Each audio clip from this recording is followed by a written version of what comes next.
పశ్చిమ గోదావరి జిల్లా భీమవరంలో డిప్యూటీ స్పీకర్ రఘురామకృష్ణరాజు సంచలన వ్యాఖ్యలు చేశారు. ఆకువీడులో జనసేన నాయకుడు అనిల్పై మేకులతో దాడి జరిగింది. అందుకే తాను మేకుల గురించి మాట్లాడారని స్పష్టం చేశారు. ఉండి నియోజకవర్గంలో ప్రభుత్వ అనుమతి లేకుండా మైకులు పెడితే చట్టపరమైన చర్యలు తప్పవని హెచ్చరించారు.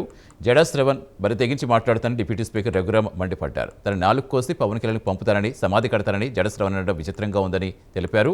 ప్రభుత్వం ఈ వ్యాఖ్యలు సుమోటోగా తీసుకోవచ్చని, హిందువులు ఎవరైనా జడా శ్రవణ్పై ఫిర్యాదు చేయవచ్చని తెలిపారు.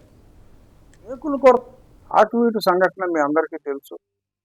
అక్కడ జనసేన ఆకువీడు ఏరియా ఇన్ఛార్జ్ ఉన్నత పదవిలో ఉన్నాడు అనిల్ని ఒక చెక్కకి ఉన్న మేకుతో కొడితే ఇక్కడ మేకు ఉండిపోయింది. హాస్పిటల్లో ఆ మేకుని తీయటం జరిగింది. సో ఆ సంఘటన చూసి ఈ మేకులు కొడతాం ఏంట్రా బాబు, చాలా దారుణంగా ఉంది, మేకులు కొడతామని చెప్పి నేను మాట్లాడితే దాన్ని అండర్ప్లే చేస్తూ నేను మేకుల దేవుడు అన్నాను. అసలు మేకు ప్రసక్తి అక్కడ ఎందుకు వచ్చింది?